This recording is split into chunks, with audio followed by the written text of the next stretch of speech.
Hey yo, salut, bonjour, salutations, on se retrouve aujourd'hui pour une nouvelle vidéo sur ma chaîne La Bibliothèque d'Ariel. Aujourd'hui on va parler du livre Les Philo Cognitifs de Fanny Nussbaum, Olivier Revol, Dominique Sapet-Marinier. Juste avant que je commence, n'hésite pas à laisser un like si cette vidéo te plaît et à t'abonner si ce n'est pas encore fait, et c'est parti! Bon, avant que je commence, je suis désolée pour ce reflet de mes volets, j'ai essayé de les ouvrir mais c'est bien pire parce qu'on ne me voit pas tellement il y a de la lumière. Oh bref, je pensais pas qu'il y aurait autant de soleil en décembre. Mais du coup aujourd'hui on va parler du livre Les Philo Cognitifs. Très honnêtement, quand je l'ai lu, je ne pensais pas en faire un retour sur YouTube, tout simplement parce qu'il y a souvent des livres que je lis et que je présente pas sur YouTube. Je vous présente pas toutes mes lectures. Mais j'en ai parlé en story, Insta, genre j'ai juste mis le livre et vous étiez très intéressés de savoir de quoi ça parlait, ce que j'en avais pensé, etc. Je pense que c'est tout simplement parce que c'est pas le genre de livre dont on parle le plus sur Booksta, Booktube, etc. Mais du coup ça vous intéresse, du coup bah, ça m'intéresse de vous en faire une vidéo. Donc ce livre, Les Philo Cognitifs, est sous-titré « Il n'aime que penser et penser autrement ». En fait c'est une étude qui a été menée par des docteurs et des psychologues et des psychiatres, etc. Donc c'est un livre de psychologie, enfin voilà. Et le but... Ah oui, voilà. Donc le nom de la dame Fanny Nussbaum, c'est une docteure en psychologie. Et elle est fondatrice et dirigeante dans un centre psychologie, recherche et neurosciences. Il y a Olivier Revol, du coup, qui est pédopsychiatre, troubles de l'apprentissage, etc. Et Dominique Sapet-Marinier est enseignant-chercheur en biophysique. Donc vous voyez, c'est pas le genre de livre que j'ai l'habitude de lire. Même si je lis ce genre d'ouvrage, mais pas si souvent que ça, bien sûr. En vrai, je lis plutôt des articles sur internet, etc. Mais du coup, dans ce livre, ces trois, je suis désolée, je vais dire médecins parce que c'est plus simple. Ces trois médecins reviennent en quelque sorte sur l'appellation phylocognitive. Qu'est-ce que ça veut dire? En fait, c'est une catégorie qu'ils ont créée, ou qui a été créée, je sais pas exactement, pour parler des enfants haut potentiel. Haut potentiel, c'est en gros quand ton QI est plus élevé que la moyenne et que du coup tu fais partie de cette catégorie qui avant était appelée les surdoués. Du coup, eux, l'appellation haut potentiel, ils la trouvent pas forcément la plus appropriée, du coup ils préfèrent utiliser le mot phylocognitif, mais en gros, dans votre tête, phylocognitif égale haut potentiel. Et du coup, ce livre, il est divisé en 4 chapitres. Sur le premier, du coup, on revient sur pourquoi cette appellation phylocognitive, qu'est-ce que c'est, quelle personne ça regroupe, etc. Pourquoi on s'y intéresse, etc. Chapitres 2 et 3, en fait, on nous apprend qu'il y a deux types de phylocognitifs qui sont assez différents. Les phylocomplexes et les phylolaminaires. Ça paraît compliqué, mais en fait, c'est des caractéristiques. Est-ce que tu es plutôt comme ça, toi tu préfères ça, toi tu préfères ça, enfin... C'est un peu des sous-catégories, on va dire, c'est pas si compliqué que ça. Et la partie 4, c'est plutôt... on a décrit leur personnalité en quelque sorte, ce qu'ils vont plus aimer faire ou moins, etc. Et dans la partie 4, on va plutôt étudier concrètement qu'est-ce qui se passe dans le cerveau. On va leur demander de faire des tâches, on va faire un IRM, voir quelle zone s'allume ou non chez les différentes personnes. On va voir comment est constitué leur cerveau, enfin des choses comme ça. Alors, j'ai trouvé ça super intéressant. C'est vrai que moi, j'ai plus du mal déjà avec le mot surdoué, bah j'aime pas trop. Au potentiel, effectivement, comme ils le disent dans le livre, au potentiel, c'est-à-dire que t'as du potentiel, mais qu'il n'est pas forcément débloqué. Parce que le potentiel, c'est pas quelque chose que tu arrives à utiliser en quelque sorte.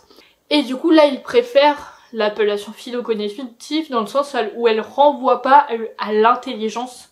Parce que surdoué et au potentiel, qui est en fait au potentiel intellectuel, ça renvoie tout, en tout cas dans l'imaginaire, à l'intelligence. Alors que là, phylocognitif, c'est vrai que tu te dis moins, ah oui, ça a rien à faire avec l'intelligence, ça a plus à faire en fait avec des caractéristiques, une façon de penser, une façon de fonctionner. Et ils expliquent plein dans le livre que ça veut pas dire que t'es plus intelligent ou moins intelligent, ça veut juste dire que t'es intelligent différemment. Du coup, ça c'est assez intéressant.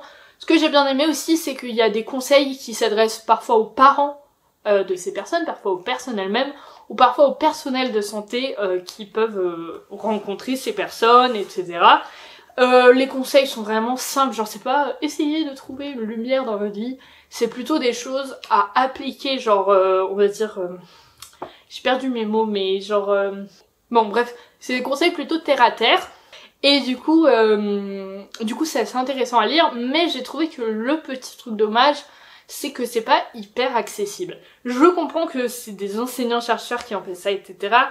Et que du coup ça s'adresse plutôt à, du coup j'imagine des personnes qui connaissent on va dire ce milieu, etc. Mais je trouve que c'est difficile à lire. Genre ok c'est pas le milieu que je connais le mieux de ma vie, mais bon j'ai quand même l'habitude de lire des choses là-dessus on va dire, mais je trouve que c'était pas hyper accessible dans le vocabulaire, dans la longueur des explications. Et surtout le quatrième chapitre où on parle du cerveau, etc. J'ai trouvé ça pas forcément très facile à lire parce que toutes les descriptions du cerveau, toutes les différentes parties du cerveau, enfin voilà, j'ai pas fait des cours d'anatomie, je connais pas ça particulièrement. Du coup j'ai trouvé que c'était assez difficile à comprendre, à lire, et du coup ça fait que des fois t'as un peu envie de lâcher ta lecture parce que c'est un peu compliqué. Du coup moi par exemple des fois j'ai sauté des paragraphes qui étaient genre trop compliqués à comprendre. Du coup je trouve ça un peu dommage, genre je comprends la volonté de vouloir expliquer ça genre scientifiquement en quelque sorte, enfin avec les termes etc précis, mais je trouve dommage qu'il n'y ait pas eu des moments où ce soit expliqué d'une façon plus bête en quelque sorte pour que ce soit accessible à plus de gens. Genre moi j'aurais bien aimé qu'il y ait des passages avec des mots tout simples où on te dit les choses comme si t'étais un enfant, genre qu'on t'explique vraiment tout simplement, parce que je trouve que ça aurait rendu la compréhension un petit peu plus simple. Après voilà, je pense que ce livre il s'adresse pas à tout le monde, genre si tu le lis je pense que c'est que t'es quand même intéressé par le sujet, ou que t'es concerné, ou qu'une personne de ta famille est concernée, etc. Mais du coup c'est vrai que c'était un peu le petit désavantage pour moi. Comme je vous l'ai dit sur Instagram, pour ceux qui me suivent dessus, le lien est dans la description, je trouve que c'est quand même super intéressant cette nouvelle façon en quelque sorte de voir les choses, mais un peu dommage parce que du coup c'est pas forcément accessible à tout le monde. Mais voilà, c'est un détail en quelque sorte, mais c'est juste que je pense que je n'étais pas forcément la cible de ce livre parce que j'ai pas tout compris. Ou alors peut-être que c'est un livre où c'est pas si grave de pas tout comprendre, genre juste tu comprends les parties qui t'intéressent, mais du coup bon je trouve ça un peu dommage. Et voilà, en fait parce qu'il y avait certaines parties qui étaient structurées vraiment genre faciles, genre il y avait un portrait chinois etc. C'est le genre de truc que n'importe qui peut lire. Et d'autres parties qui étaient super compliquées où on commence à parler des différentes parties du cerveau. Du coup c'était pas tout égal niveau explication je trouve. Mais c'était quand même un très bon livre pour expliquer tout ça, très intéressant. J'ai bien aimé le lire, j'ai appris pas mal de choses, donc je suis vraiment très contente d'avoir lu ce livre. Et en plus, enfin, c'est pas des écrivains qui l'ont écrit, donc forcément c'est pas un travail d'écriture, c'est un travail de recherche, donc forcément ça n'a rien à voir.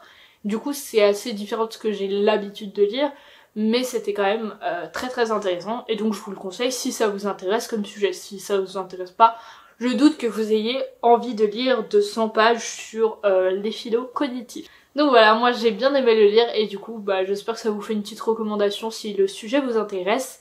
N'hésitez pas à mettre un petit like si cette vidéo vous a plu, à commenter, à vous abonner à ma chaîne YouTube, etc. Et voilà.